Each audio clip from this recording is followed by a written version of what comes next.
Hello everyone, आज का topic है इज फेलियर इम्पॉर्टेंट? क्या फेलियर जरूरी है? जैसे रात के बिना दिन नहीं होती, अंधेरे के बिना उजाला नहीं होता, दुख के बिना खुशी नहीं होती, वैसे ही फेलियर के बिना सक्सेस नहीं होती।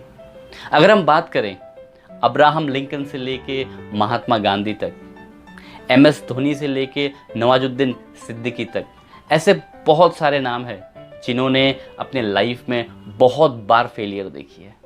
बावजूद उसके वो मेहनत करते रहे और ज़िंदगी में उस मुकाम को हासिल किया जिस वजह से आज हम उन्हें जानते हैं। अगर फेलियर इतना इम्पॉर्टेंट है तो फिर क्यों हम थोड़े से ही कोशिश के बाद डिसहार्टन हो जाते हैं? चलिए आज इसे समझने की कोशिश करते हैं।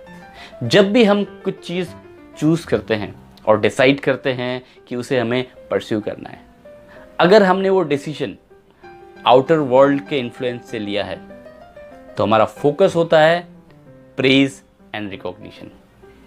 As you all know, success you are praised, failure you are judged. जब भी हम नया काम को शुरू करते हैं, इनिशियल स्टेज पे हमारे पास वो एक्सपीरियंस, वो एक्सपर्टीज और वो स्किल नहीं होती है सक्सेसफुल होने के लिए।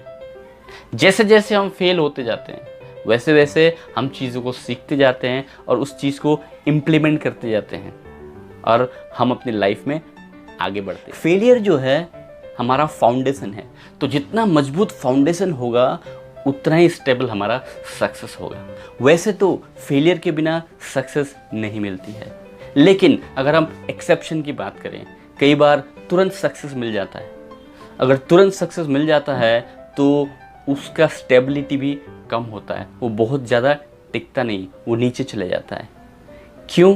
क्योंकि आप जब फेलियर से होते हुए सक्सेस की तरफ जा रहे होते हैं, आपको एक्सपीरियंस मिलता है, आप बहुत सी चीज़ें ऐसे सीखते हैं जो आपको मजबूत करती है, स्ट्रॉन्ग बनाती है। अगर तुरंत सक्सेस मिल जाता है तो आपके पास वो एक्सपर्टीज़ और आप इतने अंदर से स्ट्रॉन्ग नहीं होते, इसीलिए जब भी वहाँ कोई प्रॉब्लम आएगी तो आपका डाउनफॉल स्टार्ट हो जाता है। इसीलिए दोस्तों, हमें कभी भी फेलियर से घबराना नहीं चाहिए, हमें फेलियर को गुरु बनाना चाहिए और उससे सीखते जाना चाहिए, और एक दिन ऐसा आएगा वो हमें हेल्प करेगा हमें सक्सेस में। आपको एक बहुत ही इंटरेस्टिंग स्टोरी सुनाता हूँ। ये स्टोरी है 1938 की, और जो शख्स के बारे में मैं आपको स्टोरी सुना रहा हूँ उनका नाम है कैरोली टेकासिस। वो हंगेरियन आर्मी में थे और वो एक्सपर्ट थे पिस्टल शूटिंग में।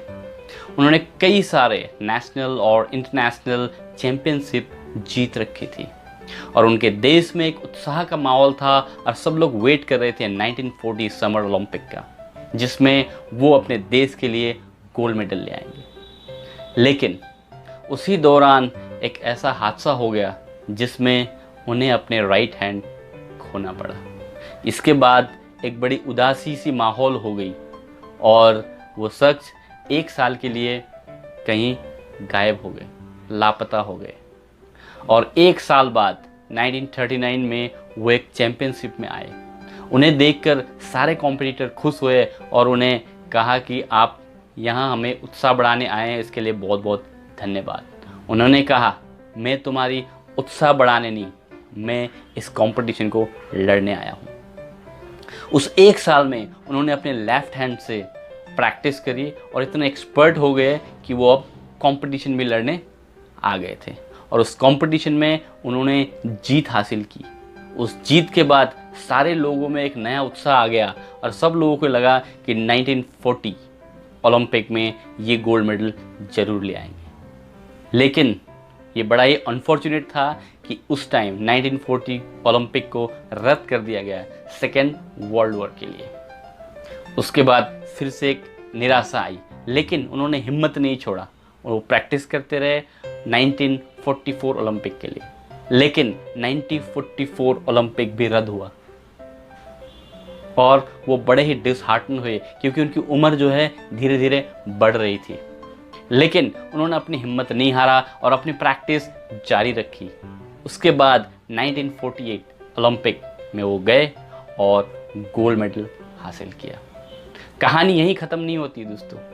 उसके बाद वो 1952 के ओलंपिक में भी गए और वहाँ भी उन्होंने गोल्ड मेडल हासिल किया। दोस्तों ये कहानी बहुत ही इंपॉर्टेंट है, नॉट बिकॉज कि उन्होंने 2-2 गोल्ड मेडल जीती।